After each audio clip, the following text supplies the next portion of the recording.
खबर थी। और इनफैक्ट किरण जी आप बताइएगा, Tata power, NTPC, NHPC, Adani power, आज हम देख रहे हैं कमजोरी के साइंस हैं, लेकिन खबर की माने तो ऊर्जा मंत्रालय की इंडस्ट्री के साथ चर्चा हो रही है और ट्रांसमिशन सेक्टर के लिए मैन्युफैक्चरिंग स्कीम की संभावनाएं भी हैं। स्कीम के तहत 8,000 से 10,000 करोड़ के आवंटन की संभावना है।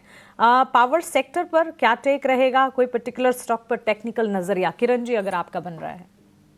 इस डेफिनेटली पावर सेक्टर की अगर हम बात करें तो अदानी पावर हमें काफी अच्छा लग रहा है। हमने ट्यूसडे के सत्र में भी अदानी पावर को 500 रुपीज के आसपास लॉन्ग का सजेशन दिया था। करंट मार्केट प्राइस से भी आप लॉन्ग कर सकते हैं। जिस तरह से अदानी पावर का चार्ट पैटर्न है, कहीं ना कहीं double bottom pattern breakout consider कर सकते हैं, तो करंट मार्केट प्राइस से हमें लॉन्ग करना चाहिए। एक पोजिशनल स्टॉप लॉस है वो 500 का आप मेंटेन कीजिए, और जिस तरह की चार्ट पैटर्न है डेफिनेटली ऊपर में 550 प्लस के टारगेट आप अदानी पावर में एक्सपेक्ट कर सकते हो। तो डेफिनेटली अदानी पावर लॉन्ग करके जा सकते हैं एट करंट मार्केट प्राइस। देखो, सरकार की कंपनी हो और सरकार ही बोल दे कि हम इसको बेचना नहीं चाहते, हम इसको चलाना चाहते हैं, तो असर कुछ ऐसा होता है जैसे आज एमटीएनएल के अंदर हो रहा है। प्राइवेटाइजेशन अगर हो भी जाता तो सिर्फ लैंड का बिजनेस बिक जाता, इसके अलावा और बिजनेस तो ऐसा कुछ था भी नहीं। और अगर था भी, मान लेते एमटीएनएल के पास था भी, जैसे बताया जा रहा है उसका फाइबर ऑप्टिकल्स बिछी हुई हैं, या उसके पास रेंटल का बिजनेस भी है, जो भी था वो मेरे को लगता नहीं कि शायद वो बड़ी कंपनी से काम आ पाता। इसलिए लैंड वाला हिस्सा ही है जो एमटीएनएल और बीएसएनएल के पास काफ़ी बड़ी तादाद पे है, और सरकार ने कहा हम प्राइवेटाइजेशन नहीं करना चाहते, इन कंपनीज को हम चलाएंगे। 15-16% ये शेयर ऊपर आ चुका है। अब बीएसएनएल तो लिस्टेड ही नहीं है, तो सारा इम्पैक्ट सिर्फ एमटीएनएल पे आएगा। लेकिन इससे एक जुड़ी हुई कंपनी भी है जो कॉम्बो में चलती है, वह आईटीआई। एक बार ज़रा वो भी स्क्रीन पर दिखाना।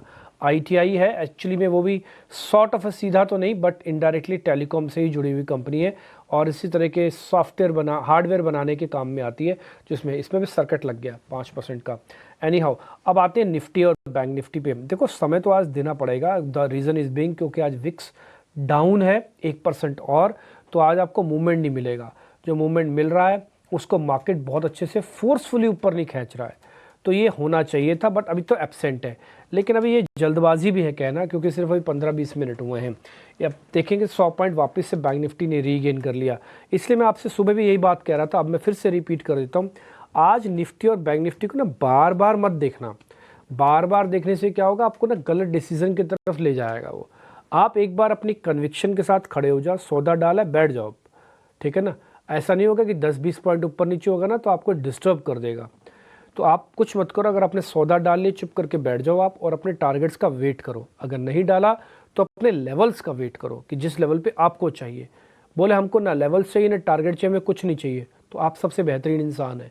आपको कुछ नहीं चाहिए तो चुप करके बैठे रहो। फिर मार्केट अपने हिसाब से हील करेगा, ये मेरे और देखने से ठीक नहीं होगा, आपके देखने से। डन। अब आ जाते हैं, आज एक और अच्छी चीज़ मेरे को दिख रही है, वो है एचडी